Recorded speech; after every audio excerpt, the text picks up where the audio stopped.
शिव महापुराण की कथा कहती है कि इत्र की जो सुगंध है, इत्र की जो खुशबू है, वो थोड़े समय की है, पर जो अच्छे कर्म की सुगंध होती है,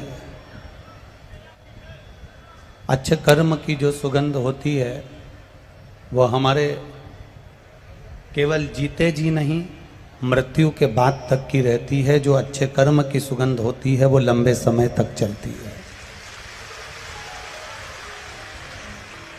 इसलिए बार बार शिव महापुराण की कथा आपको वर्णन करती रही है। मत बुरे कर्म कर बंदे वरना पछताएगा, भगवान की आंखों से तू बच नहीं पाएगा, तू बच नहीं पाएगा। अरे ओ अज्ञानी मत करना दानी, अरे ओ अज्ञानी मत करना दानी। तेरे कर्म का फल भी तू ही पाएगा, जैसा किया तूने तेरे आगे आएगा।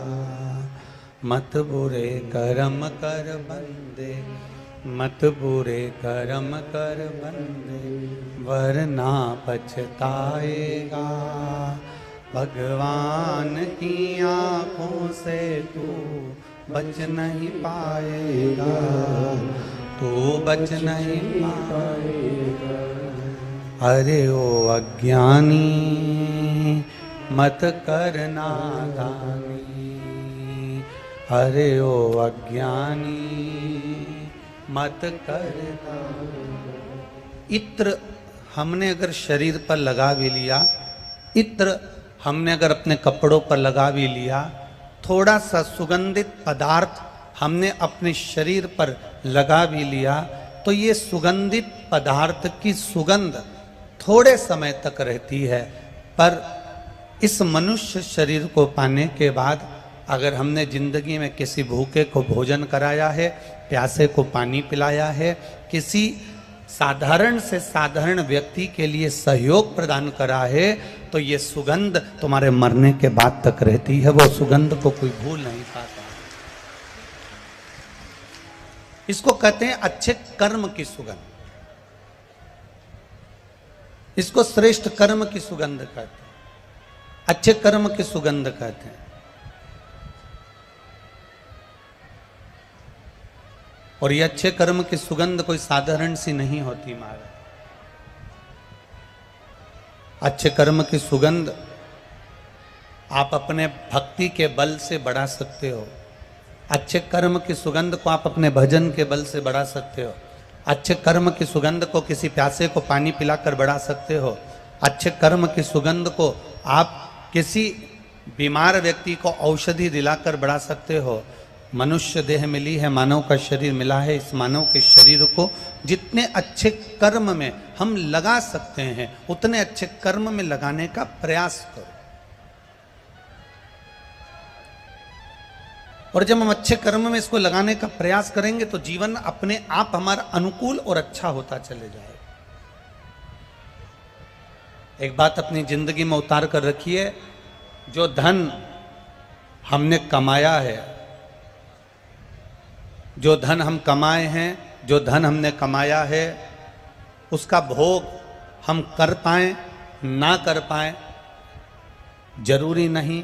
पता नहीं कि हमने जो धन कमाया, हमने जो संपदा कमाई, हमने जो वैभव कमाया, उसका भोग हम भोगेंगे कि ना भोगेंगे इसका पता नहीं है। पर शिव पुराण कहती है कि धन को कमाने में जो हमने कर्म किया है, धन को कमाने में हमने जो गलत कर्म किया है, ये पक्का है कि हम धन का भोग भोगें चाहे ना भोगें, पर हमने जो कर्म करा है उसका भोग तो हमको भोगना ही पड़ता है। उसको कोई दूसरा नहीं भोगेगा, उसको कोई दूसरा भोगने वाला नहीं होगा। अपने कर्म का भोग अपने को स्वयं भोगना। पति सोचे कि मेरे कर्म का भोग पत्नी भोग लेगी, या पत्नी सोचे कि मेरे कर्म का भोग पति भोग लेगा, या बच्चे सोचें कि मेरे कर्म का भोग मेरे माता पिता भोग लेंगे, या मेरे माता पिता के कर्म का भोग मेरे बच्चे भोग लेंगे। ना ना ना ना, शिव महापुराण की कथा कहती है आपके कर्म का भोग आपको भोगना है, दूसरे के कर्म का भोग दूसरे को भोगना है। हमने पहले भी कथा में कहा था, अगर छींक आ रही है, खांसी चल रही है, हमें छींक आ रही है, तो छींकना हमको पड़ेगा। आपको छींक आ रही और आप पास वाले से कह दो कि तू छींक दे, तो वो छींकेगा। आपको खांसी चल रही है और आप बाजू वाले से कह दो कि तू खांस ले, तो वो खांसने से फायदा क्या होगा। आपको भूख लग रही है और आप बाजू वाले से कह दोगे कि तू भोजन कर ले, तो उससे कोई फायदा नहीं होगा। आपको प्यास लग रही है और आप पानी दूसरे को पीने को दे रहे हो, तो उसका कोई लाभ नहीं होगा। हमें अगर खांसी चली है, हमें अगर प्यास लगी है, हमें अगर छींक आई है, हमें अगर प्यास लगी, हमें अगर भूख लगी, तो भोजन हमें करना पड़ेगा। प्यास लगी, पानी हमको पीना पड़ेगा। खांसी चली, खांसना हमको पड़ेगा। हमारे कर्म की गति को भोगना भी हमको पड़ेगा, कोई दूसरा नहीं भोगेगा, कोई दूसरा भोगने को तैयार नहीं होगा। आप बस इतना जरूर निवेदन करेंगे, इतना जरूर कहना चाहेंगे, इतना जरूर प्रार्थना करना चाहेंगे कि जब मौका मिले, जब समय मिले, तब प्रयास करो कि भगवान की भक्ति की ओर अग्रणी हो।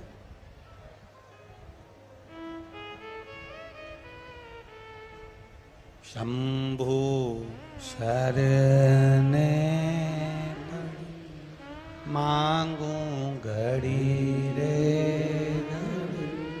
दुख काटो, दया करी ने दर्शन।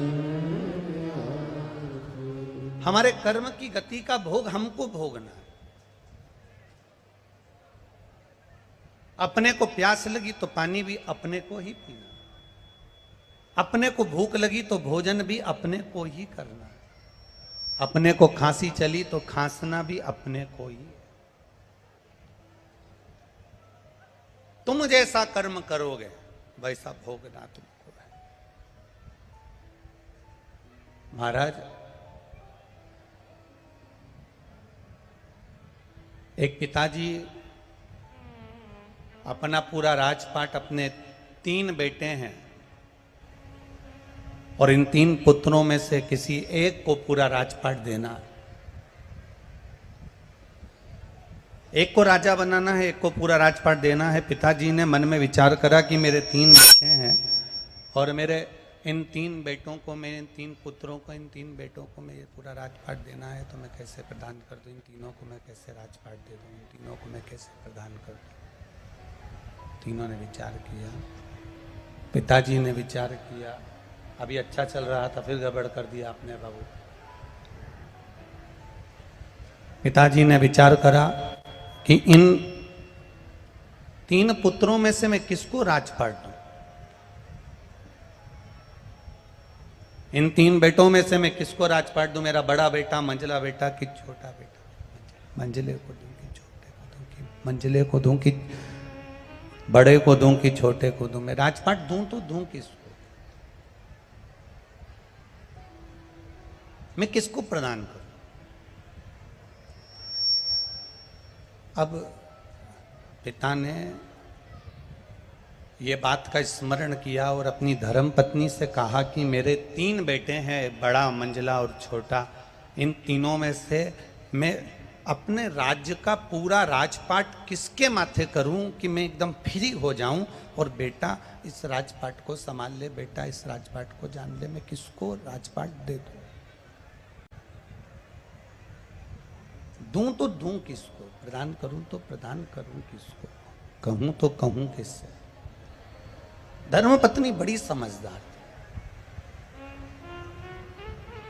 और धर्मपत्नी इतनी समझदार थी कि धर्मपत्नी ने अपने पति से कहा कि एक काम करो, ये राजपाट आप एक काम करो, अपने गुरु जी से पूछो और आप अपने गुरु के पास जाओ, अपने गुरु जी के पास जाकर विनय करो, निवेदन करो और उनसे पूछो कि ये मैं राजपाट बड़े बेटों को दूं, मंझले बेटे को दूं कि छोटे बेटे को दूं।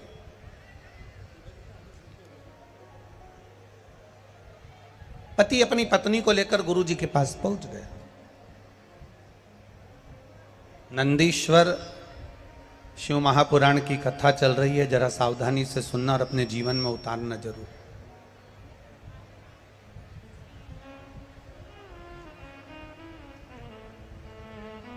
जितने लोग खड़े हैं उनसे निवेदन है, जहां जगह मिल जाए वहां बैठ जाओ। कल हमने जजमान परिवार को भी बोला था, कार्यकर्ताओं को भी बोला था कि पंडाल बढ़ा देना, पर पंडाल नहीं बढ़ा। उसके लिए हम क्षमा मांगते हैं आप लोगों से। हम क्षमा मांगते हैं कि आपका पंडाल नहीं बढ़ा, उसके लिए हम इस व्यासपीठ से क्षमा मांगते हैं कि आप लोगों के बैठने की व्यवस्था नहीं कर पाए। और आपसे निवेदन है कि जहां जगह मिल जाए, भले पंडाल के बाहर, आप जहां जगह मिले वहां बैठ जाइए। और बाहर से आने वाले अतिथियों से निवेदन है, अगर यहाँ पंडाल नहीं बढ़ रहा है तो आप अपने घर से आस्था चैनल पर कथा सुनिए। और अगर आ रहे हो तो अपने साथ में एक छाता या एक चादर लेकर आना, जिसको पकड़कर आप आराम से कथा श्रवण कर सकें।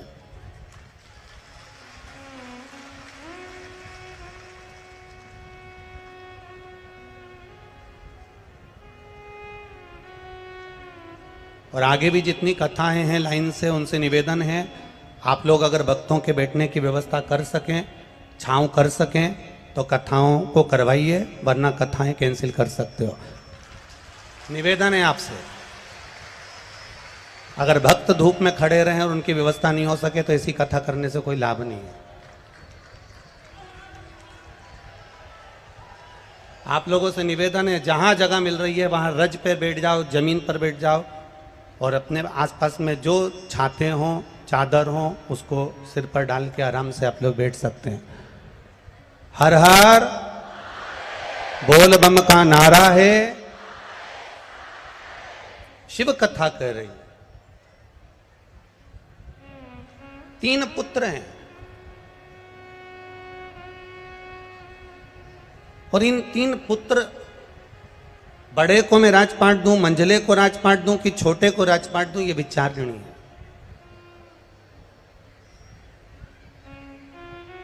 गुरु जी के पास पहुंचे। गुरुदेव, एक निवेदन आपसे, मेरे 3 बेटे हैं, इन 3 बेटों में से मैं किसको राजपाट दूं आप बता दीजिए। आप निवेदन मेरा स्वीकार कर लीजिए। गुरु जी ने कहा एक काम करो कि ये जो थोड़े से मेरे पास में पुष्प के बीज रखे हैं, फूल के बीज रखे हैं, ये फूल के बीज आप अपने 3 बेटों को दे दीजिए और आकर 3 बेटों से ये फूल के बीज आप वापस मांग लीजिएगा।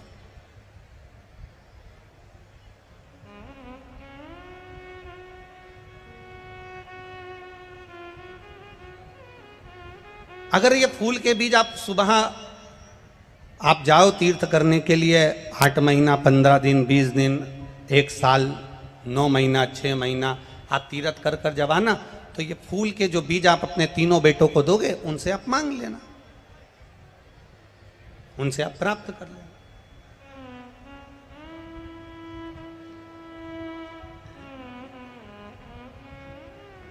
अब गुरु जी से फूल के बीज लेकर पिताजी अपने बेटों के पास पहुंच गए और अपने पुत्रों के पास पहुंचकर उन्होंने कहा कि ये पुष्प के बीज हैं बेटा, तुम तीनों रख लो। मैं जब तीर्थ कर कर आऊंगा 8 महीने बाद, मैं आपसे ये तीनों से ये बीज ले लूंगा। बस इतना ये बीज आप संभाल कर रखना और उसको संजो कर रखना, संभाल के रखना। तीनों बेटों ने बीज रख लिए। पिताजी 8 महीने के बाद जब वापिस लौट कर आए और 8 महीने के बाद जब पिताजी लौट कर आते हैं और लौट कर आने के बाद उन्होंने बड़े बेटे से पूछा, बेटा हमने आपको फूल के बीज दिए थे, पुष्प के बीज दिए थे, वो कहाँ हैं? बड़े बेटे ने पिताजी का हाथ पकड़ा और हाथ पकड़कर ले जाकर तिजोरी के सामने खड़ा कर दिया। पिताजी को कहा, पिताजी मैंने आपके फूल के बीजों को संभाल कर रखा था, क्योंकि आपने कहा था कि ये बीज संभाल कर रखना, मैं तुमसे आकर लूंगा, तुमसे प्राप्त करूंगा। और जो पिताजी को तिजोरी के सामने खड़ा करा कि ये सामने जो तिजोरी है ना पिताजी, मैंने इसमें बीजों को संभाल कर रख दिया, वो बीज कहीं नहीं जा सकते। और पिताजी ने जैसे ही अलमारी को खोला, तिजोरी को खोला, उसमें से बीज सड़ चुके थे और उसकी बदबू बाहर आ रही थी। बदबू जब बाहर आ रही थी तब पिताजी ने कहा, बेटा ये बीज तो सड़ गए, किसी काम के नहीं, इस बीज को रखने से कौन सा फायदा था, तुमने संभाल कर रख नहीं पाए, ये बीज बेकार हो गए। अब मंजले बेटे से कहा, हमने तुम्हें बीज दिए थे फूल के, वो बीज कहाँ गए? मंजला बेटा कहता है, पिताजी उस बीज की कीमत अच्छी मिल रही थी, मैंने बेच दिए, अब आपको अगर बीज चाहिए तो मैं तुरंत बाजार से खरीद कर ला कर दे देता हूं। छोटे बेटे से कहा, आपको बीज दिए थे वो कहाँ हैं? छोटे बेटे ने कहा, पिताजी आपने जो बीज दिए थे वो बीज, चलो मैं बताता हूं कहां है। हाथ पकड़ कर ले गए, घर के पीछे खेत में बीज जमीन में डाल दिए गए, पानी सींचकर पौधे बड़े हो गए, चारों तरफ फूल ही फूल उस बीज से लगे हुए थे। पिताजी से कहा, पिताजी आपके दिए हुए बीज को मैंने 1000 गुना कर दिया,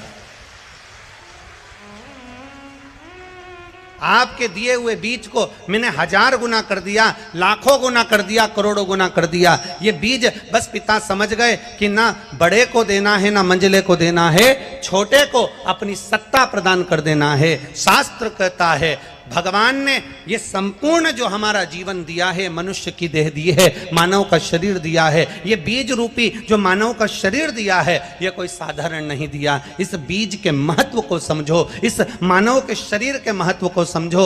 बड़ा नहीं समझ पाया, उसे तिजोरी में बंद कर दिया। इस शरीर को हम ढक कर रखे, बांध कर रखे, संभाल कर रखे, क्रीम पाउडर स्नो लगा कर रखे, साबुन में धो धो कर रखा, ये शरीर आखिरी में बेकार ही हो गया। फिर इस कई लोगों ने इस शरीर को बेच तक दिया, ये शरीर को ले जाकर गलत कर्म में लगा दिया, आड़े टेढ़े कार्य में लगा दिया, ये शरीर बेकार होता चले गया। फिर तीसरा था, इसने इस बीज को पृथ्वी में बो दिया और फूल प्रकट कर लिया, अर्थात संसार के हित के लिए इस शरीर को लगा दिया, तो चारों तरफ पुष्प ही पुष्प की सुगंध फैलती चली।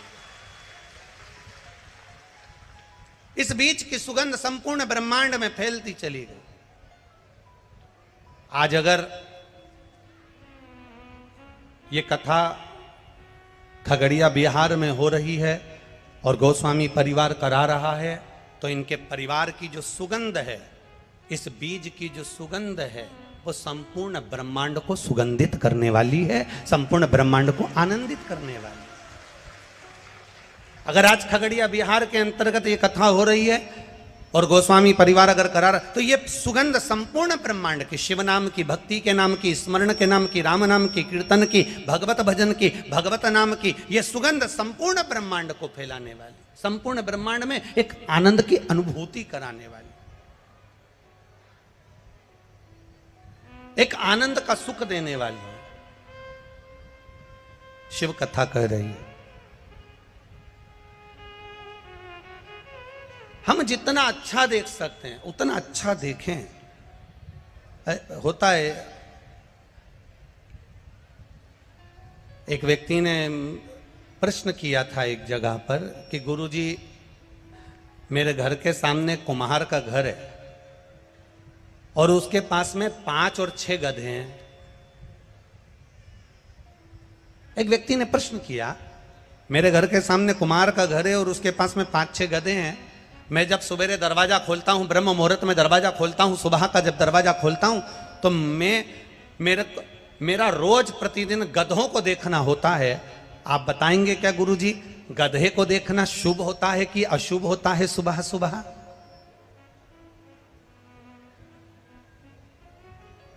मैं सुबह से दरवाजा खोलता हूं, मेरे घर के सामने कुम्हार रहता है, उसके पास में 5-6 गधे हैं। मैं सुबह से जब दरवाजा खोलता हूं तो सबसे पहले दरवाजा खोलते से ही गधों का दर्शन होता है। सुबह से उठते से ही गधों को देखता हूं। आप बताएंगे गुरुजी कि गधा देखना सुबह से शुभ होता है कि अशुभ होता है?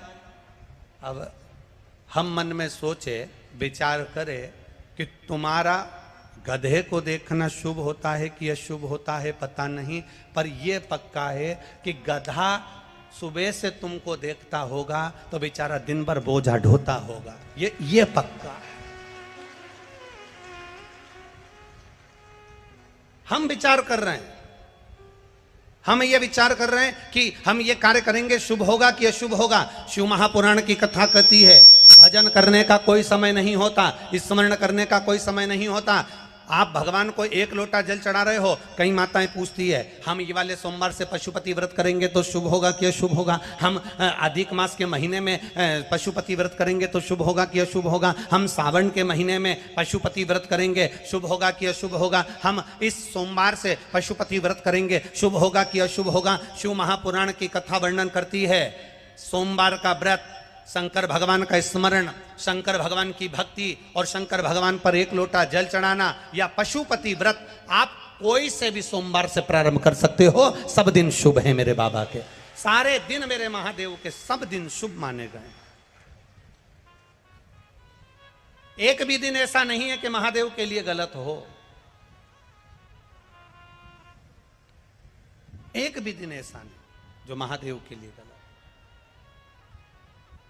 आप अगर भजन कर रहे हो, आप अगर स्मरण कर रहे हो, आप अगर मंत्र जाप कर रहे हो, आप अगर नाम जाप कर रहे हो, तो उसमें समय का पाबंदी नहीं कि आपने 2 घंटा भजन करा, 3 घंटा भजन करा, 4 घंटा भजन करा, स्मरण करा, मैंने 15 मिनट भजन करा। ना ना ना ना, शिव महापुराण की कथा कहती है आप जब समय मिले, जैसा समय मिले, जैसा पल मिले, जैसी घड़ी मिले, जैसा नक्षत्र मिले, जैसा आपको अच्छा लगे वैसे अपनी जिंदगी में करते चलो। और आप अपने कर्म को करते हुए जब भगवान का नाम लेते हुए आगे बढ़ोगे तो ये निश्चित है वो कर्म तुम्हारा फलेगा और तुमको उसका फल अवश्य प्राप्त होगा, ये निश्चित था।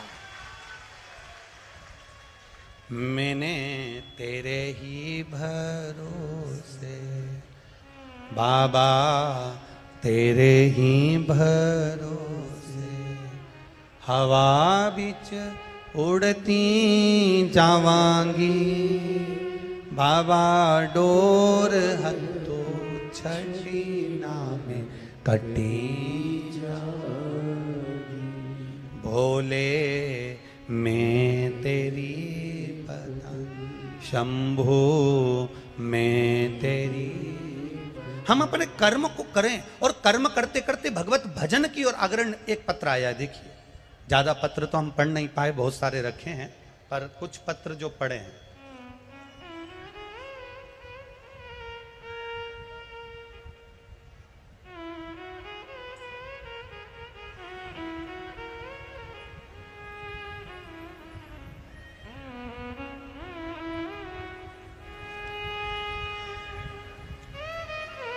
मेरा नाम साधना देवी है,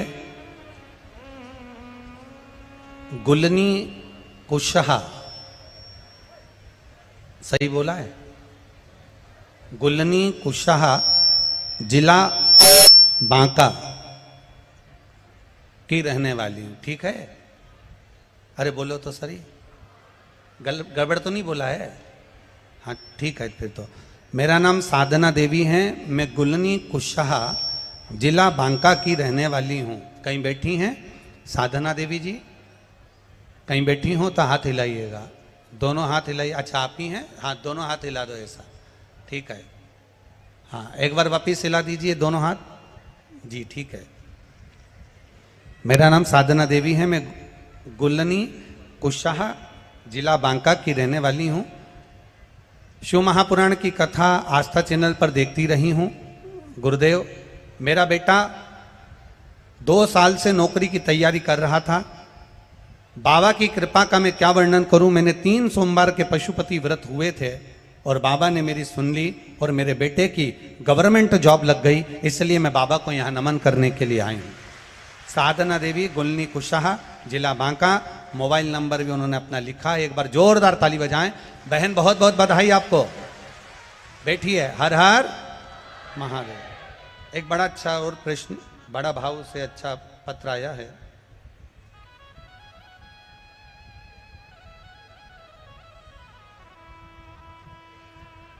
रानी चतुर्वेदी पटना बिहार से हैं, जिनका मोबाइल नंबर ये लिखा है। आप भी पत्र जो हम पढ़ते हैं वो पत्र को आप टीवी के माध्यम से, एलईडीओ के माध्यम से पढ़ सकते हैं। रानी चतुर्वेदी पटना बिहार से, कहीं बैठी हो तो दोनों हाथ हिलाएं। आप ही हैं? हाँ, दोनों हाथ हिला दो बहन एक बार। हर हर महादेव। वापिस हिलाओ दोनों हाथ एक बार। हर हर महादेव। बाबा के चरणों में दंडवत प्रणाम नमन। मैं गुरुजी एक लोटे जल का शिव की भक्ति का क्या बखान करूं। मेरी शादी 2010 में हुई थी। तब से मेरे पति प्राइवेट काम करते थे, लेकिन मेरे पति की और मेरी इच्छा थी कि वो सरकारी नौकरी करें। गुरुजी इस बीच उन्होंने बहुत सारे प्रयास करे, मगर किसी में भी सफलता नहीं मिली। बहुत परेशान थे गुरुदेव। पूरा परिवार फिर 1 फरवरी 2022 में किसी रिश्तेदार ने बताया कि एक बार टीवी के सामने बैठकर शिव महापुराण की कथा सुनो, आस्था चैनल पर आती है, सियोर वाला महाराज करता है। आप प्रेम से उस कथा को श्रवण करो और संकल्प लेकर जो बताया जाए उसको करना। गुरुजी उस दिन आपने पशुपति व्रत के बारे में बताया और हमने पशुपतिनाथ का व्रत करना प्रारंभ किया। और बाबा की कृपा का क्या वर्णन करूं गुरुदेव। मेरे पति ने 2017 में एक सरकारी नौकरी के लिए परीक्षा दी थी। उस परीक्षा को देकर मेरे पति भी 2017 के बाद उसको भूल गए थे, क्योंकि उसका कोई रिजल्ट नहीं था। पशुपति व्रत का मात्र दूसरा व्रत पूर्ण हुआ था और गुरुदेव बाबा की कृपा ऐसी हुई कि 13 फरवरी 2023 को मेरे पति का ज्वाइनिंग लेटर आ गया और मेरे पति सरकारी नौकरी में लग गए। मैं बाबा को यहाँ प्रणाम करने के लिए आई हूँ। बैठिए बहन। हर हर महादेव। एक पत्र और बड़ा भाव से आया है। राजकिशोरी जायसवाल, बेगूसराय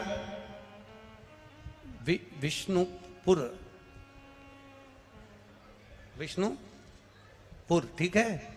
हाँ, मोबाइल नंबर भी जिनका लिखा है राजकिशोरी जायसवाल। कहीं बैठी हैं? हाथ हिलाइएगा। अगर कहीं बैठी हो तो दोनों हाथ इस तरह से हिला दीजिएगा। आप ही हैं? दोनों हाथ हिला दो एक बार। हाँ जी। हर हर महादेव।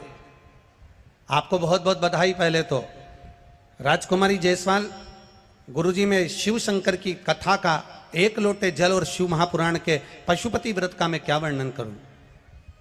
मेरी जिंदगी संघर्षपूर्ण निकली है गुरुदेव। मेरी एक ही आंख है, मेरी रोशनी नहीं है, वह भी एक आंख महादेव की कृपा से ही बची हुई है। गुरुदेव मेरे पति को 2 बार रेलवे में नौकरी का चांस मिलना था, पर पास नहीं हो पाए, लग नहीं पाए। हम बहुत दुखी रहते थे। करें क्या। आखिरी में पति की तो नौकरी नहीं लगी, पर बच्चा पढ़ लिख कर बड़ा हुआ और उसने पढ़ाई की तैयारी करी। पढ़ते पढ़ते उसने नौकरी की भी तैयारी करना प्रारंभ करी। गुरुदेव कहीं पर भी रिजल्ट उसका अच्छा नहीं आता था और वो हर रिजल्ट में पीछे हट जाता था। एक बार किसी के कहने पर हमने टीवी पर आपकी कथा सुनना प्रारंभ करा और आपने पशुपति व्रत के बारे में 1 लोटा जल शिवजी को चढ़ाने के बारे में कहा। मैंने मेरे बेटे से जल चढ़वाना प्रारंभ करा, बेलपत्री खाने का कहा और एग्जाम देने का कहा। बाबा की कृपा ऐसी हुई गुरुदेव, पशुपतिनाथ का 5 व्रत पूर्ण हुए और केवल 1 हफ्ता ही पूरा हुआ था और मेरे बेटे का रिजल्ट आ गया और वो असिस्टेंट लोको पायलट पद पर नियुक्त हो गए। मैं बाबा को यहाँ प्रणाम करने के लिए आई हूँ। ये शिव कृपा। बैठिए बहन, बहुत बहुत बधाई आपको। हर हर। शिव कृपा इसी को कहते। आप लोग आए हो, बहुत दूर से आए हो, बहुत दूर से आए। कोई 200, 300, 400, 500 किलोमीटर दूर से आया है। धूप, गर्मी, साधन ना साधन, आप आए बहुत दूर दूर से आए। पर इतना विचार जरूर रखना, आवाज बढ़ाओ, थोड़ा बेस कम करो। इतना भरोसा जरूर रखना कि अगर आप बाबा के दरवाजे पर आए हो, शिव महापुराण की कथा श्रवण करने के लिए आए हो, भगवान की अविरल भक्ति को धारण करने के लिए आए हो, तो ये विश्वास मान कर चलना कि बाबा खाली नहीं भेजेगा, झोली भरकर जरूर भेजेगा।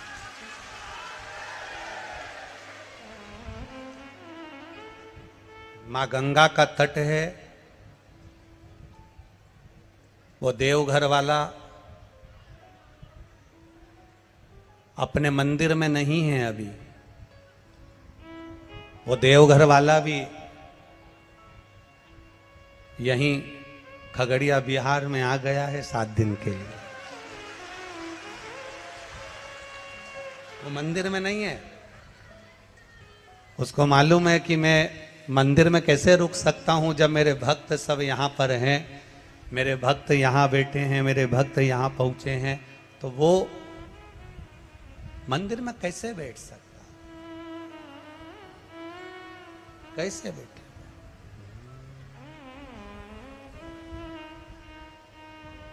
खाली न जाता कोई दर से तुम्हारे, खाली न जाता कोई दर से तुम्हारे, मैं भी खड़ा हूँ नन्ही बाहें पसारे, अपने हृदय से लगा लो, लगा लो, गिरा जा रहा हूँ, उठा लो प्रभु अपने दर से, अब तो न टालो, गिरा जा रहा हूँ, उठा लो, उठा लो। आप दिल से अगर पहुँचे हो, भाव से अगर पहुँचे हो, एक विश्वास लेकर अगर पहुँचे हो, एक भरोसा धारण कर कर अगर पहुँचे हो, तो ये भरोसा तुम्हारा बाबा देवघर वाला कभी तोड़ेगा नहीं, तुम्हारी झोली भरेगा जरूर।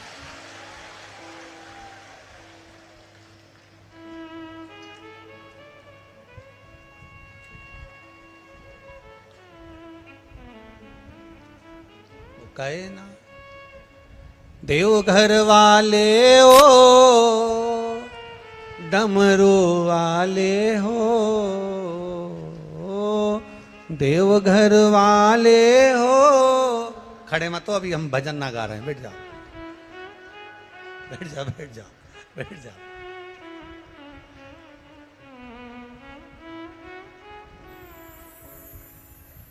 देवघर वाले हो, डमरू वाले हो,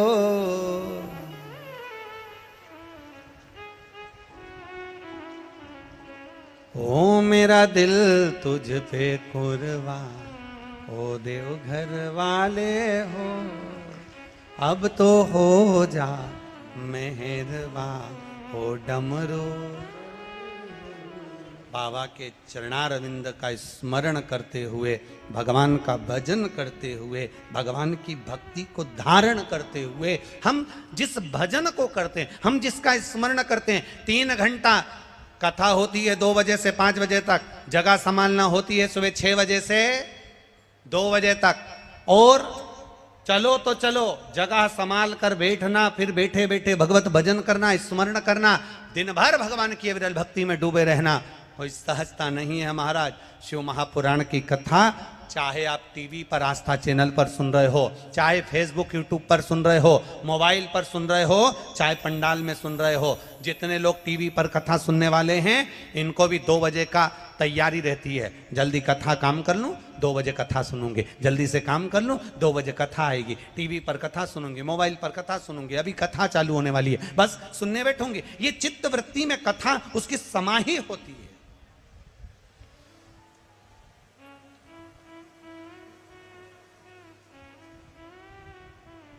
चित्तवृत्ति में यह कथा उसके रमी होती है, और चित्तवृत्ति में जब यह कथा समाई होती है, चित्तवृत्ति में यह कथा जब रमी होती है, तो वो एक आनंद की लहर कर जाती है, एक आनंद का एक आनंद प्रदान कर जाती है महाराज।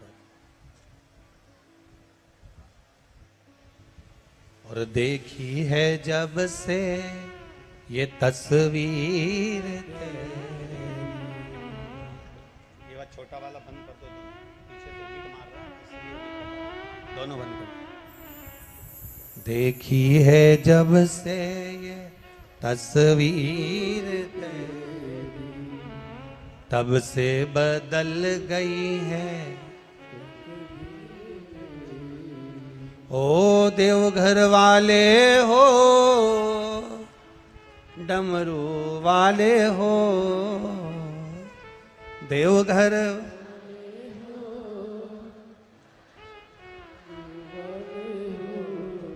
अब तो हो जा मेहरबान, हो देवघर वाले, अब तो हो जा मेहरबान, हो डमरू।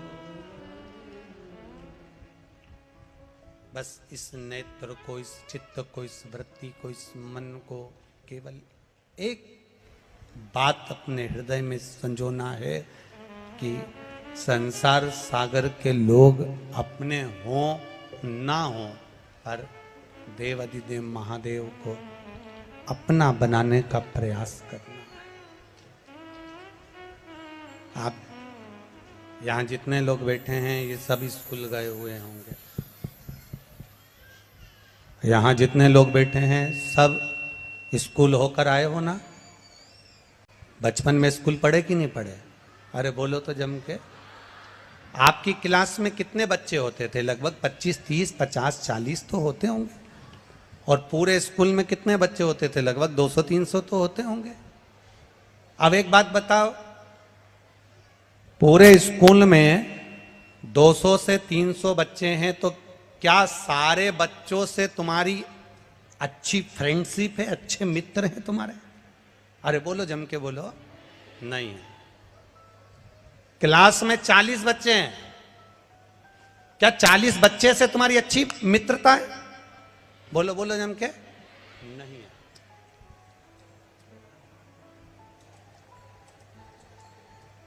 चालीस बच्चों 200 बच्चों में से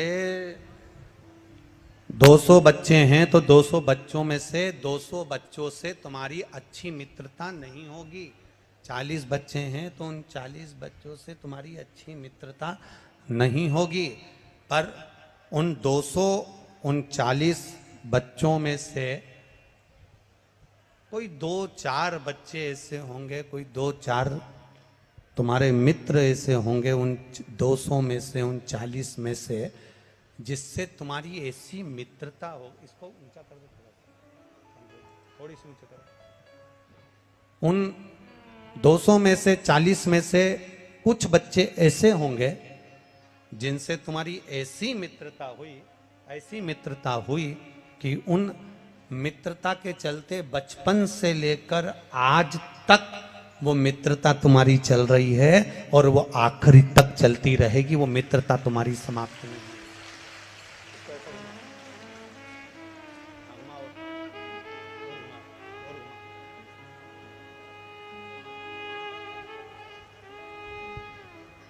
वो 200 बच्चे में से, वो 40 बच्चों में से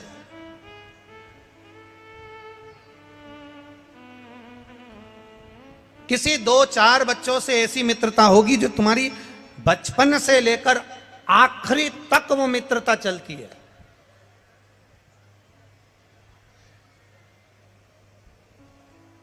अंतिम समय तक तुम्हारी मित्रता चलती है। पूरे स्कूल के बच्चे से और पूरे क्लास के बच्चों से इतनी मित्रता नहीं होती जो 2-4 से हो जाती है, किसी 1-2 से हो जाती है। उसी तरह शिव महापुराण की कथा कहती है, जैसी 200 बच्चे में से किसी एक बच्चे से तुम्हारी मित्रता हुई और मित्रता आखिरी तक चली, भगवान शिव की कथा कहती है, ऐसी मित्रता आप अपने देव अधिदेव महादेव से बना लो जो आखिरी तक चल जाए, बाकी के सबसे निपटी रहे, निभ जाए आखिरी, रहने दो बस, आखिरी तक चल। ऐसी मित्रता एक मेरे देव अधिदेव महादेव से बनाओ।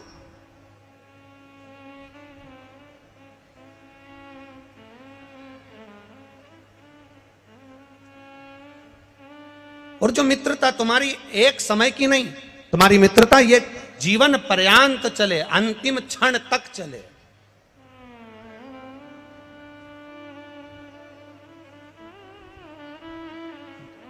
नंदी भगवान शिव के गण नंदीश्वर, बंद कर दो बाबा, उसको बंद कर दो। शिव के गण नंदी, भगवान शंकर के गण नंदी,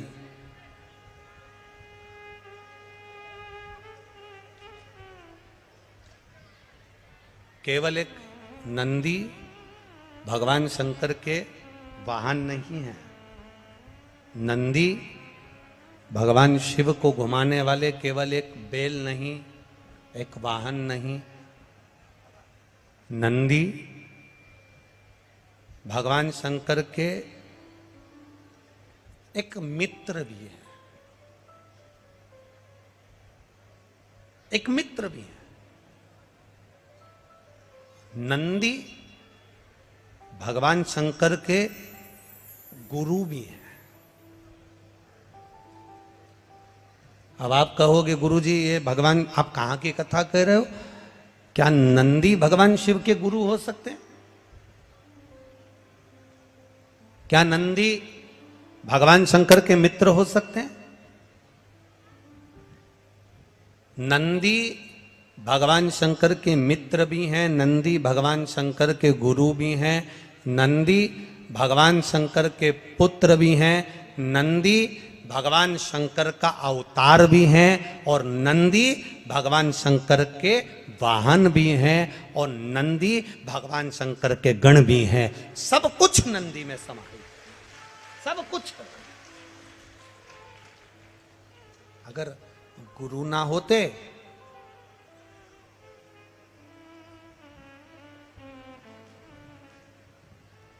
आप लोगों में से कोई नासिक गया है कभी? पंचवटी गए हो, नासिक गए हो, कुंभ के मेले में पहुंचे हो, तो वहां दर्शन करे होंगे कपालेश्वर महादेव के। कौन से महादेव हैं? कपालेश्वर,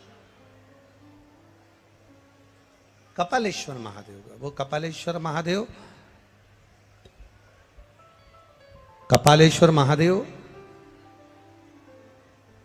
भगवान शिव जब ब्रह्मा जी पर क्रोध करे, भगवान शंकर को जब ब्रह्मा जी पर गुस्सा आया, क्योंकि उन्हें झूठ बोल दिया था।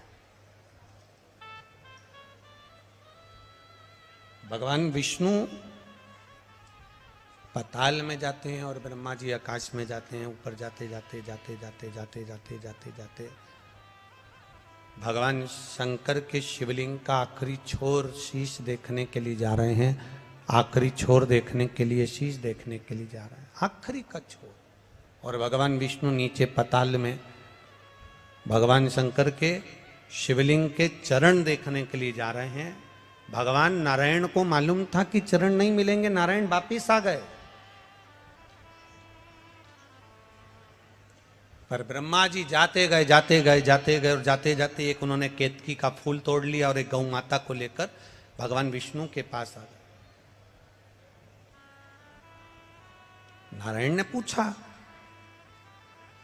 क्या आपको भगवान शंकर भगवान के शिवलिंग का शीश दिखा? तो ब्रह्मा जी बोले कि हमको शीश दिखा कि नहीं दिखा, पहले आप बताओ कि आपको चरण दिखा है क्या भगवान शंकर के शिवलिंग का?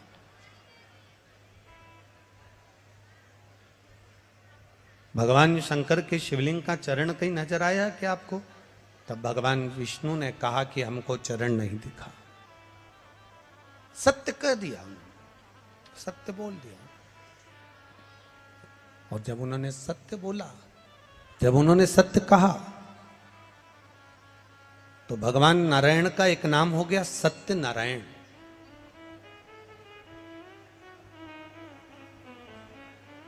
ब्रह्मा जी बोले आपको चरण नहीं मिला वो अपनी जगह पर मुझे भगवान शंकर के शिवलिंग का शीश मिला।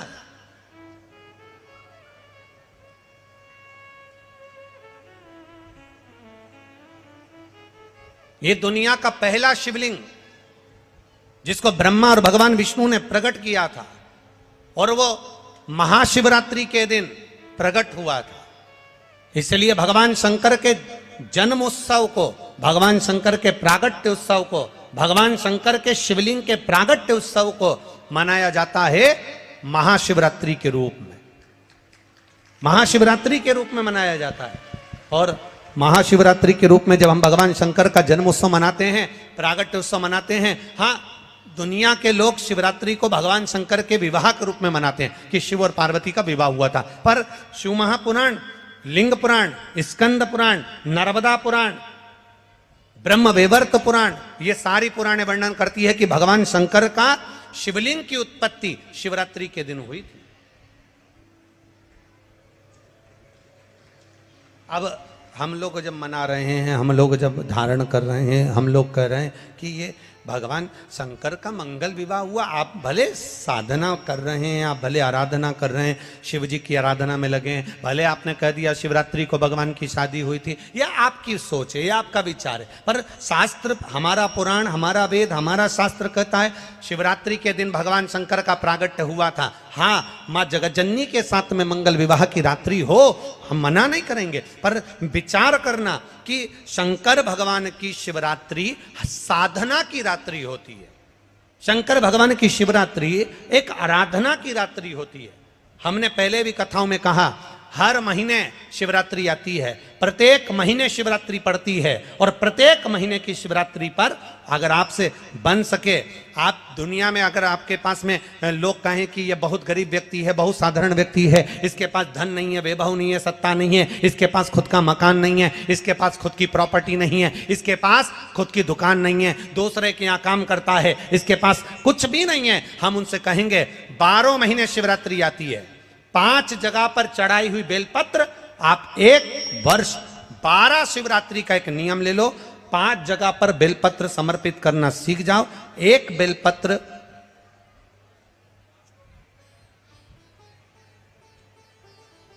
ये शिवलिंग, ये जलाधारी, बहुत ध्यान से देखना, ये चरण जहां से जल नीचे गिरता है, गणेश जी का स्थान, कार्तिकेय जी का स्थान, ये हस्तकमल, माता पार्वती जी का हाथ हस्तकमल, शिवलिंग, भगवान शंकर का स्थान। ऊपर से जो एक एक बूंद जल शिवलिंग के ऊपर गिर रहा है, शंकर भगवान की 5 बेटियां, जया, विषहरा, शामरीबारी, दौतली, देव। बीच में जो एक मोटी सी लाइन है वो शंकर भगवान की छोटी लड़की, क्या नाम है? अशोक सुंदरी। ये पूरे शिवलिंग का वर्णन। 5 जगह पर बेलपत्र, 5 स्थान पर बेलपत्र, 12 महीने की शिवरात्रि। आप दूसरे के यहाँ काम कर रहे हो, नहीं है नौकरी, नहीं है काम, दूसरे के मकान में रह रहे हो, खुद का मकान भी नहीं, खुद का प्लाट भी नहीं, खुद की प्रॉपर्टी भी नहीं, बहुत संघर्ष की जिंदगी जी रहे हो, ठेला धका रहे, लॉरी चला रहे, गाड़ी चला रहे, ऑटो चला रहे, अपने लिए करने का प्रयास करना। घर में जितने सदस्य हैं, 12 महीने शिवरात्रि आती है, एक बेलपत्र अशोक सुंदरी वाली जगह पर, डंडी का मुंह नीचे की ओर। दूसरी बेलपत्र माता पार्वती जी के हस्त कमल पर, ये 2 पत्ती जो होती है, इस पत्ती के 2 भाग शिवलिंग के बीच में हो। तीसरी बेलपत्र भगवान शंकर के शिवलिंग पर, डंडी का भाग आपके विपरीत दिशा में हो, विपरीत दिशा में। चौथी बेलपत्र भगवान शंकर का जहां से जल बहकर जाता है, जमीन पर जो जल बहता है, जमीन पे से जो जल बहकर जाता है, चौथी बेलपत्र उस जमीन के जल पर जहां से वो पानी बहकर जा रहा है, पूरे शिवलिंग को छोड़कर जहां से पानी जमीन पर बहकर जा रहा है उस स्थान पर। और 5वीं बेलपत्र नंदी का जो पांव ऊपर उठा हुआ है, उस पांव के पास में 5वीं बेलपत्र समर्पित करना। एक शिवरात्रि से लेकर 12 शिवरात्रि जो 1 वर्ष तक कर लेता है, 1 वर्ष अपनी कड़ी मेहनत के साथ में मेहनत पूरी करना। और ये 5 बेलपत्र, 5 बेलपत्र हर महीने जो शिवरात्रि आती है उस पे समर्पित करना प्रारंभ कर दीजिए और मेहनत करना प्रारंभ कर दीजिए। आपको आपके कर्म का फल मिलेगा। साल भर के अंदर आप अच्छे बनकर बैठ सकते हैं।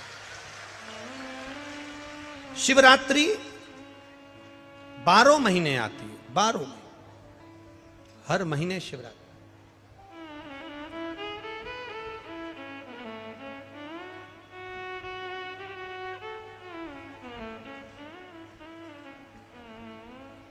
और महाराज जब वो कृपा करता है तो कोई साधारण नहीं करता। आपको पहले भी कथाओं में कहा, आपको पहले भी वर्णन किया, आपको पहले भी निवेदन किया, आपको पहले भी कहा, देवता देते हैं तो पल्ला झाड़ कर देते हैं, देवता देते हैं तो पल्ला झाड़ कर देते हैं, और मेरा देवघर वाला देता है तो छप्पर फाड़ कर देता।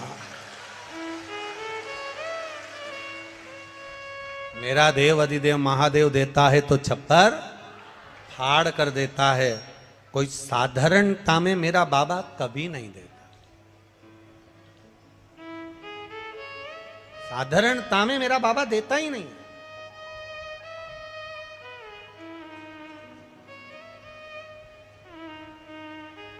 अभी हम यहाँ खगड़िया बिहार आ रहे थे, उसके पहले एक भक्त सीहोर मिलने के लिए आया और उसकी शादी को 9 साल हो गए थे।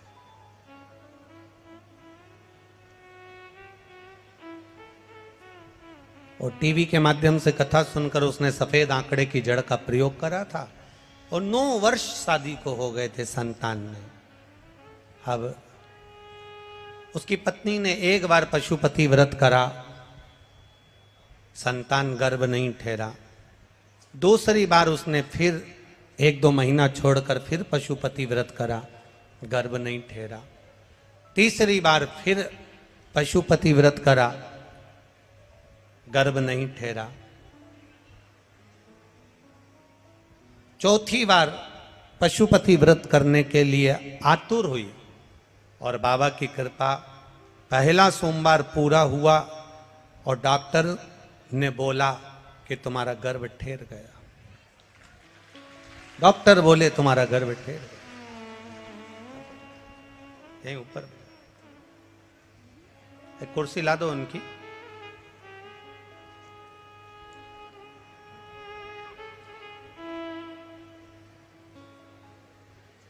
डॉक्टर बोले तुम्हारा गर्भ ठहरा। 9 महीने पूर्ण हुए। डॉक्टर ने जब अल्ट्रासाउंड करा, जांच करी, तो उस जांच में निकला कि इनके गर्भ में 1 बच्चा नहीं, 2 बच्चा नहीं,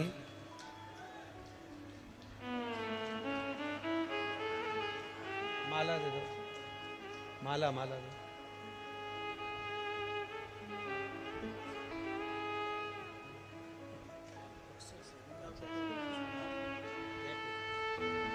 माला लाओ ना।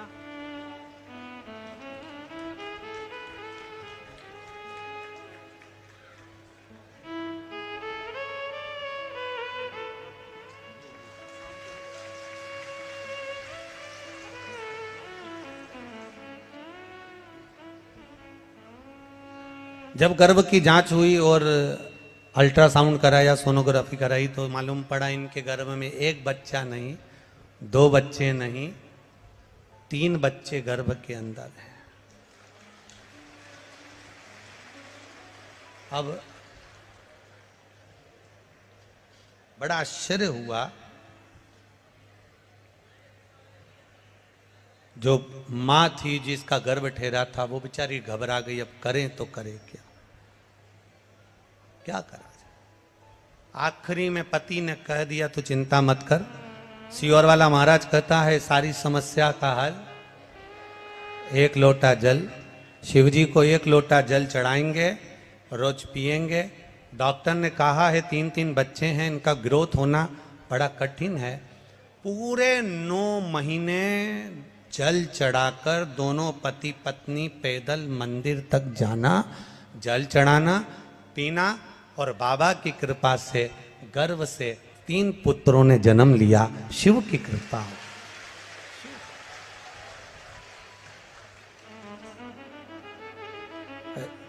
हमारे सुनील के पास वो फोटो भी होगा, जरा आस्था चैनल पर अगर बन सके तो मोबाइल में से वो फोटो जरूर चलाएं।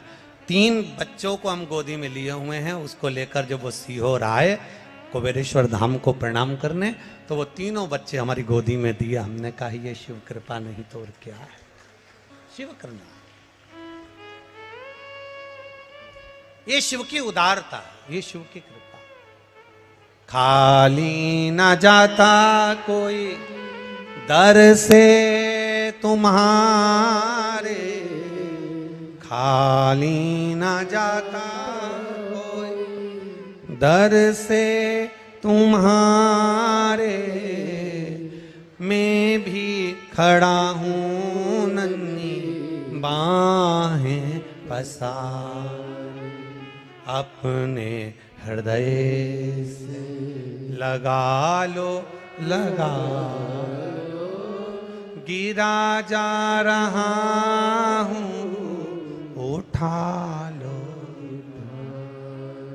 एक विश्वास के साथ इस खगड़िया गांव में कहना चाहूंगा, इस खगड़िया बिहार में कहना चाहूंगा, अपने दिल की बात इस माँ कात्यायनी की भूमि पर कहना चाहूंगा, इस खगड़िया में कहना चाहूंगा कि जिसने इस कथा को दिल से सुना है, जिसने शिव महापुराण पर विश्वास किया है, मेरे भोलेनाथ ने उसका हाथ पकड़कर पार किया है, ये निश्चित है।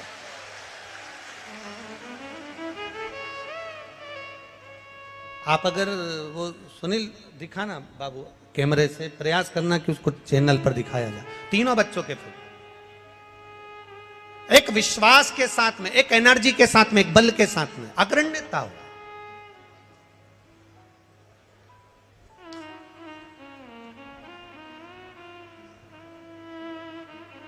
आपका भरोसा पक्का रखिए।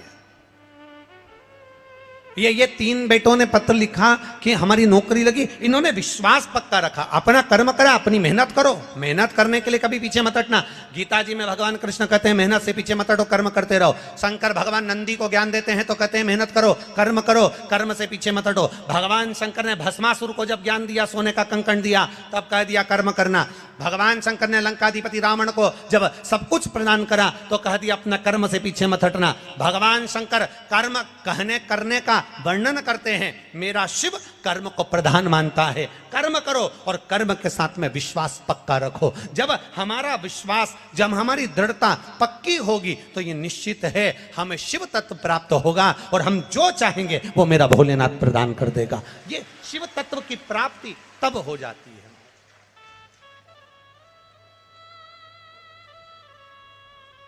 आप मित्रता 200 से, आपके क्लास में 200 लोग हैं, 200 लड़के हैं, 200 बच्चे हैं, उनसे मित्रता मत रखो। 2-1 से मित्रता पूरी होगी। 40 बच्चे हैं, 1-2 से मित्रता पूरी होगी। उसी तरह संसार में ना जाने कितनों से मिलना होगा, पर एक मिलन मेरे महादेव से ऐसा मित्रता का रखना कि बाबा के ऊपर सब छोड़ देना कि अब तेरे ऊपर छोड़कर चल रही हूं। मैंने सुना शिव महापुराण में कि तू एक कंकर में शंकर समाहित होता है। मैंने सुना शिव महापुराण में एक लोहे के टुकड़े को भी तू सोना बना देता है। मैंने सुना शिव महापुराण में एक कांच के टुकड़े को तू हीरा बना देता है। मैंने सुना शिव महापुराण में कि 12 शिवरात्रि का जो वर्णन है करा, 12 शिवरात्रि का जो स्मरण करा, 5 बेलपत्र का जो वर्णन किया, वो बेलपत्र का मैं भी उसको चढ़ाना प्रारंभ करूं।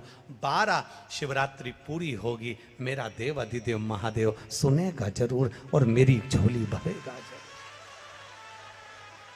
अब इसमें एक नियम भारी है, वो नियम का स्मरण करना कि नियम कैसा चाहिए। आप कर्जे में हो गए, परेशान हो गए, टेंशन में आ गए, जिंदगी बेकार सी लग रही है, निवेदन है मेहनत करना। जो काम को कर रहे हो, जो दुकान लगा रहे हो, जो कार्य कर रहे हो, ठेला चला रहे हो, ऑटो चला रहे हो, चलाते रहो, पर उसके साथ में बाबा पर भरोसा रखो। इसमें एक नियम भारी है। कौन सा नियम?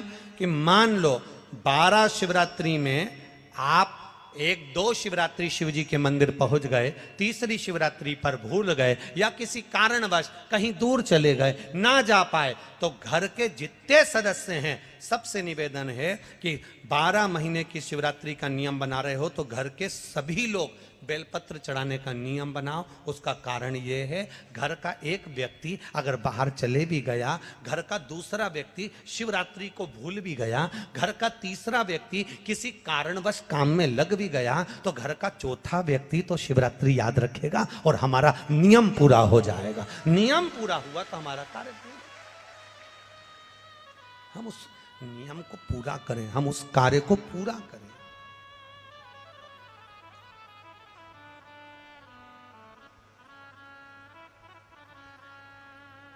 मेरे बाबा दया करना, मैं तेरे भरोसे हूँ। भोले बाबा दया करना, मैं तेरे भरोसे हूँ। ना घर के ना परिवार के, मेरे बाबा दया करना, मैं तेरे भरोसे। मेरे बाबा दया करना, मैं तेरे भरोसे। ना इनके भरोसे हूँ, ना उनके भरोसे हूँ, ना इनके भरोसे हूँ, ना भरोसे हूँ। मेरे बाबा दया करना, मैं तेरे भरोसे हूँ। मेरे बाबा दया करना, मैं तेरे भरोसे। हम उसके सहारे रहें, हम उसके भरोसे रहें। जब हमारा विश्वास दृढ़ होगा, 5 बेलपत्र के नियम को जब हम समझ जाएंगे, हमारी जिंदगी सार्थक हो जाएगी, हमारा जीवन धन्य हो जाए।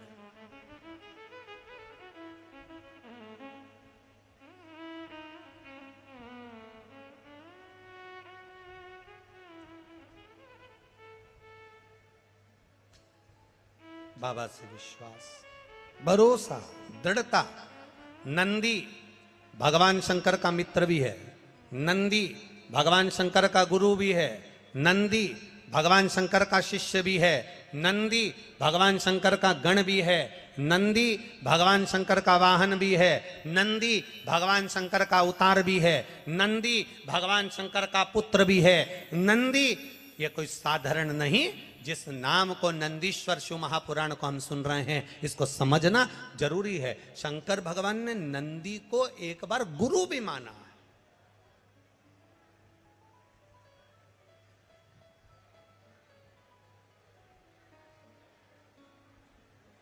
एक बार नंदी को गुरु मान लिया भगवान ने। जब ब्रह्मा जी झूठ बोल दिए, केतकी के फूल ने झूठ बोला, तो भगवान ने कह दिया, केतकी मैं तुझे श्राप देता हूं, तू शिव पर कभी नहीं चढ़ेगी। गौ माता को श्राप दिया भगवान ने झूठ बोलने पर कि तू झूठ बोली है, इसलिए तेरा पूरा शरीर पूजा जाएगा पर तेरा मुख अपूज्य होगा। अपूज्य। अब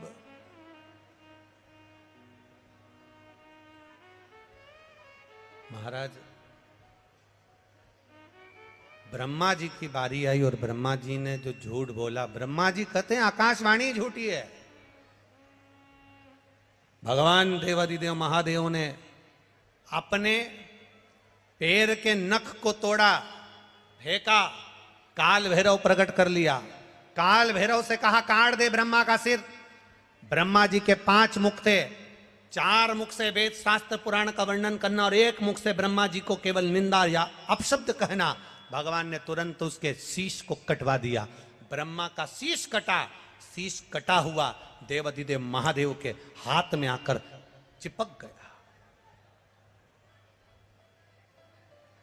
ब्रह्मा के शीश कटने की हत्या देवाधिदेव महादेव पर लग गई।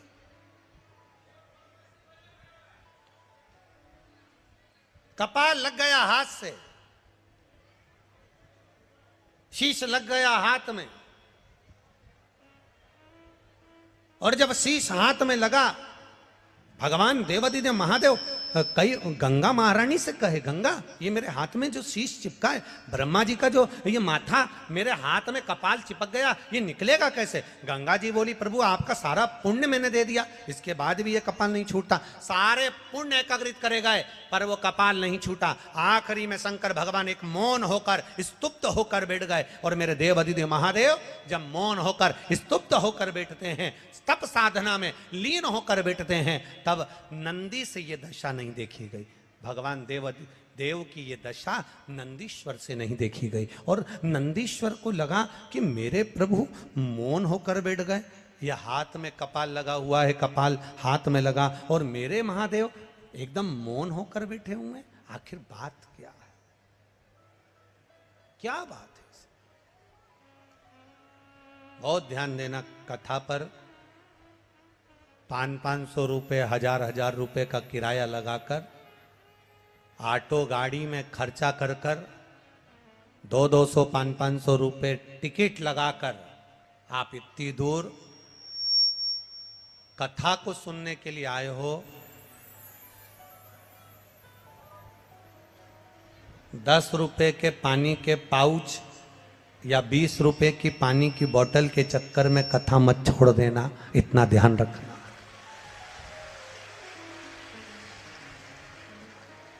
हमने पहले भी कथा में कहा है आपको, कथा सुनने आओ तो पानी की कितनी बोतल साथ लेके आओ? जम के बोलो जरा। पानी की 2 बोतल अपने साथ में लेकर आओ, एक अपने लिए और एक अपने पास में जो बैठा हो, जिसको अपन नहीं पहचानते, नहीं जानते, और उसको प्यास लगे तो पानी दे दो। अपने बैग में 4 बिस्कुट के पुड़े डाल लाओ, 2-4 टॉफी डाल लाओ। अगर किसी को लगे, बच्चे हैं, बड़े हैं, भूखा है, प्यासा है, बैग में से निकाल कर दे दो। पर चलती कथा में अगर कहीं कोई आपको डिस्टर्ब करे या आपको लगे तो उसके हाथ पैर जोड़कर कह दो, भैया हम बाद में पी लेंगे, हम बाद में ले लेंगे, अभी कथा सुन लेने दे।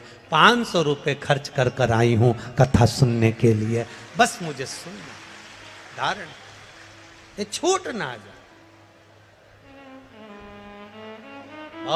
बहुत ये गोस्वामी परिवार ने अगर कथा करवाई है तो ये साधारणता नहीं है। स्वर्गीय श्री गौरी शंकर जी गोस्वामी, स्वर्गीय देवकी देवी गोस्वामी, ये पूर्वज कोई साधारण नहीं होंगे, जिनके पुत्र श्री नवीन कुमार गोस्वामी ने ये कथा का आयोजन रखा है। एक बार जोरदार ताली बजाएं कि ये कथा की सहजता नहीं है, हमारी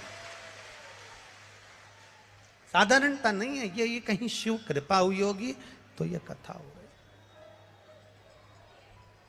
करो भजन, करो इसमें थोड़ा हो, भक्ति का बल बढ़ाइए, भजन का बल बढ़ाइए। हाथ में कपाल चिपका है, ब्रह्मा जी का कटा हुआ शीश चिपका है,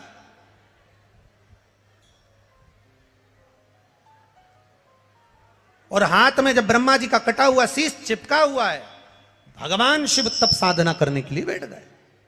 अब वो कपाल हाथ से निकल नहीं रहा। गंगा महारानी भी कह रही है कि मैंने सारा पुण्य दे दिया पर ये कपाल नहीं निकल रहा। यमुना जी कह रही हैं मैंने पूरा पुण्य दे दिया, सरयू जी कह रही हैं, नर्मदा जी कह रही हैं सारा पुण्य दे दिया, पर ये कपाल हाथ से छूट नहीं रहा। नंदीश्वर से नहीं देखा गया, भगवान शिव के प्रिय गण नंदी से नहीं देखा गया। और जब नंदीश्वर से नहीं देखा गया तो नंदीश्वर उसी समय पर वहां से ओझल हो जाते हैं, चले जाते हैं।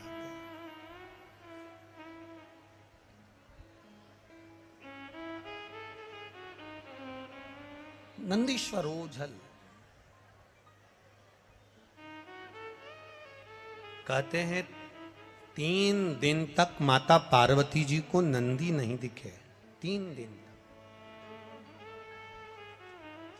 अब जब 3 दिन तक माता पार्वती जी को नंदी नजर नहीं आ रहे, 3 दिन तक माता पार्वती जी को नंदीश्वर नहीं दिखे, तो पार्वती जी के हृदय में भाव आया कि नंदीश्वर गए कहाँ हैं आके।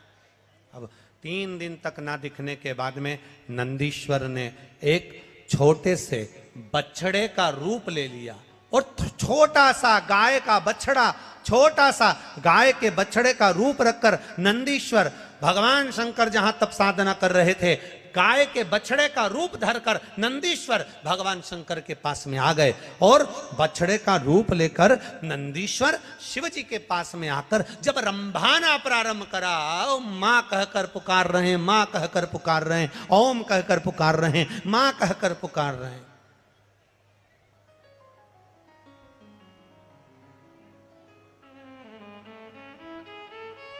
आप लोगों के यहां पर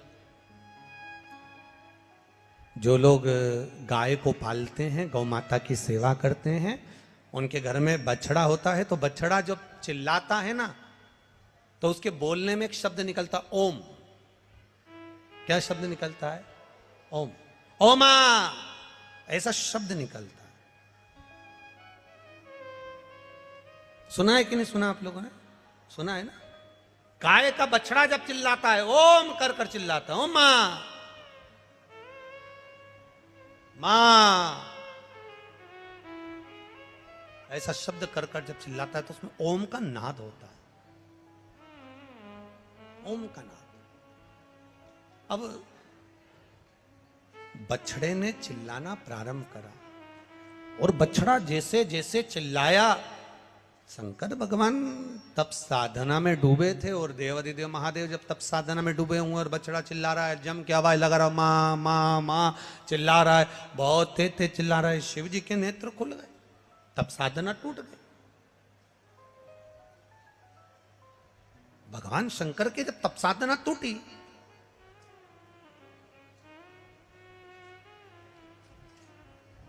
शिव जी ने देखा कि ये बछड़ा आया है और तप साधना मेरी तोड़ दिया है, और बछड़े ने चिल्लाकर कहा, मां, शंकर भगवान के डमरू की जो डोर थी,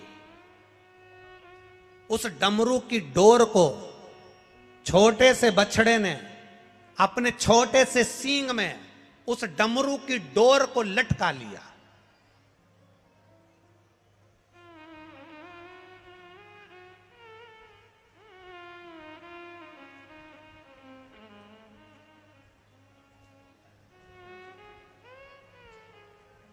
डमरू की डोर को अपने छोटे से सींग में लटका लिया और डमरू को लेकर मेरे उस छोटा सा बछड़ा भागते भागते भागते भागते जा रहा, छोटा सा बछड़ा।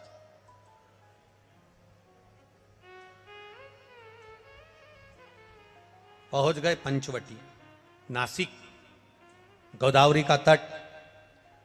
और मां गोदावरी के तट पर जैसे ही वो बछड़ा पहुंचा, शंकर भगवान के डमरू को बछड़े ने वहां गिरा दिया और बछड़े ने वहां गिराया जहां डमरू गिरा। गिरते से ही गोदावरी के तट पर मेरे शंकर भगवान तप साधना करने के लिए बैठे, गोदावरी का स्नान करा। स्नान कर कर मेरे महादेव जैसे ही बैठे, मात्र कुछ क्षण बीते थे और वहां बैठकर जब शंकर भगवान ने जैसे ही आराधना करना प्रारंभ करी, साधना करना प्रारंभ करी, हाथ में चिपका हुआ ब्रह्मा जी का कटा हुआ कपाल, सिर हाथ से नीचे गिर गया। हाथ से जैसे कपाल छूटा, तब वहां शंकर भगवान कपालेश्वर महादेव के रूप में विराजमान हो गए। कपालेश्वर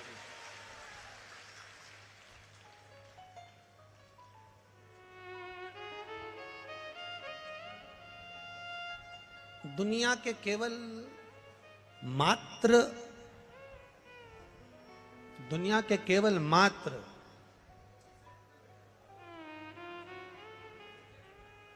केवल 2 या 3 मंदिर ऐसे हैं जिस मंदिर में शंकर जी के सामने नंदी नहीं है। एक अमरनाथ की गुफा जिसमें शंकर जी के शिवलिंग के सामने नंदी, बोलो बोलो जम के, नहीं है। दूसरा, पंचवटी नासिक, मां गोदावरी के तट पर कपालेश्वर महादेव, जिनके सामने नंदी नहीं है। क्यों? नंदी छोटे से बछड़े का रूप रखकर शंकर भगवान को ज्ञान दिया, बिठाया, तप कराया, हाथ से कपाल छूट गया। जब नंदी सामने आया तब शंकर भगवान ने नंदी के हाथ जोड़ लिए, तूने मुझे गुरु बनकर ज्ञान दिया है, मेरे सामने अगर शीश नवाकर बैठेगा, मैंने तुझे गुरु माना है, शीश नवाकर बैठेगा तो मेरे गुरु का अपमान हो जाएगा, इसलिए इस मंदिर में तू मेरे सामने मत बैठ, चले जा।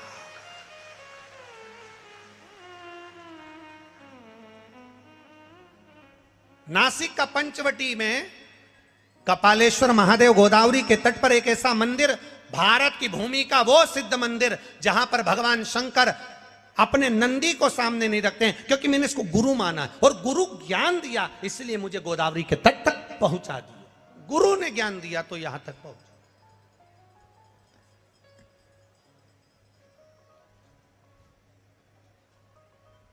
एक किसी भाई ने एक पत्र लिखा है,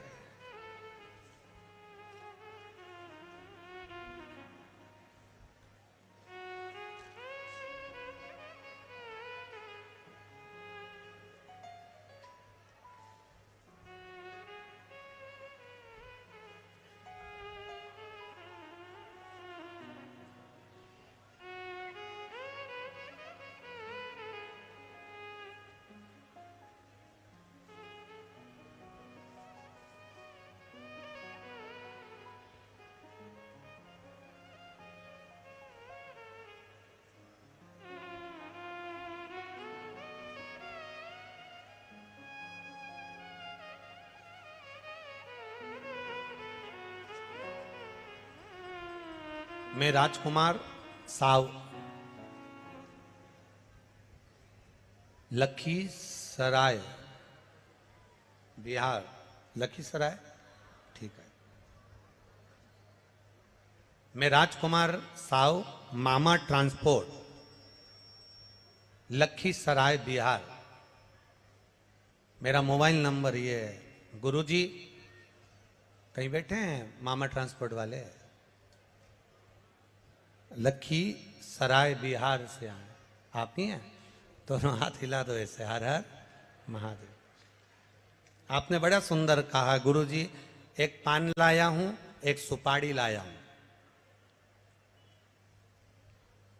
और आपको निमंत्रण देने आया हूं कि एक कथा देवघर में होना चाहिए।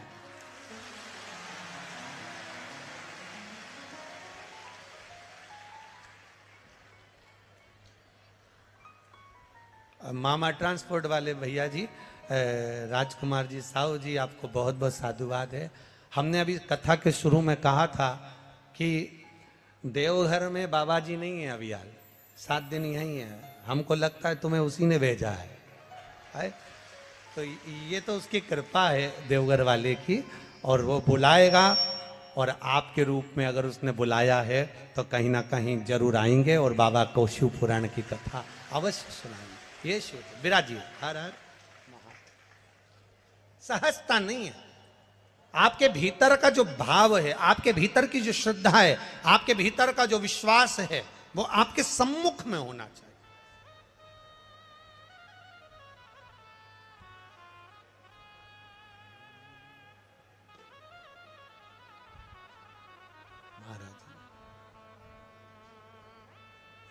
देखी है जब से ये तस्वीर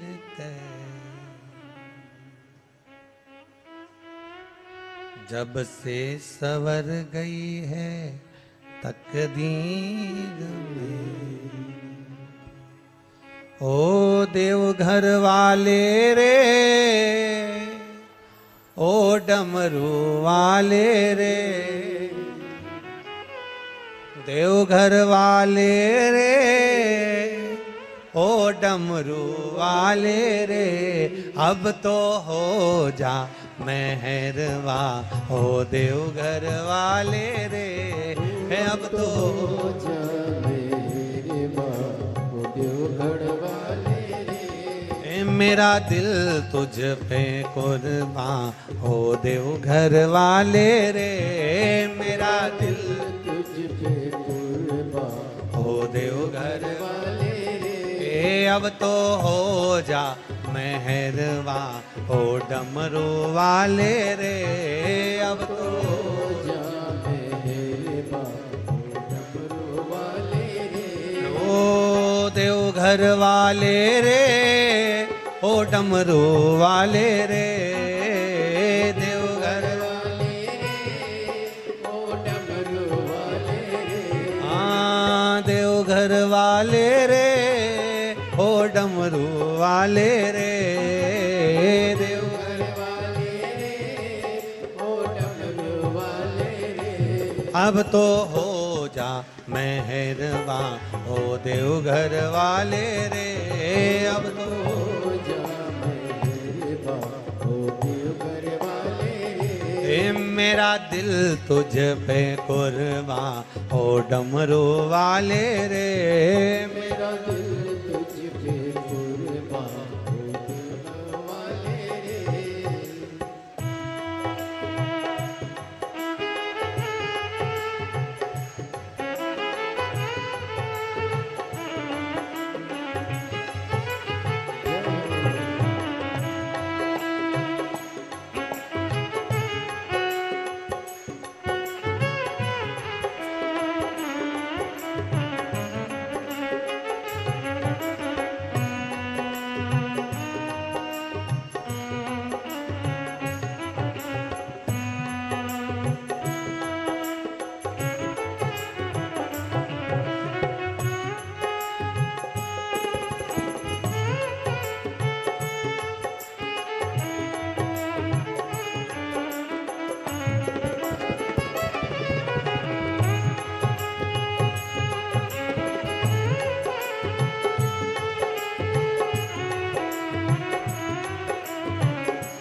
देवघर वाले रे, ओ डमरू वाले रे, देवघर वाले रे, ओ डमरू वाले रे। अब तो हो जा मेहरवा, ओ देवघर वाले रे, अब तो हो जा मेहरबा, ओ देवघर वाले रे। हे मेरा दिल तुझ पे कुर्बा, ओ डमरू वाले रे, मेरा दिल तुझ पे कुर्बा, ओ देवघर वाले रे।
देवघर वाले रे, ओ डमरू वाले रे, देवघर वाले रे, ओ डमरू वाले रे, ओ देवघर वाले रे, ओ डमरू वाले रे, देवघर वाले रे, ओ डमरू वाले रे। मेरा दिल तुझ पे कुर्बा, ओ देवघर वाले रे, मेरा दिल तुझ तुझ पे कुर्बा, ओ डमरू वाले रे। अब तो हो जा मेहरवा, ओ देवघर वाले रे, अब तो हो जा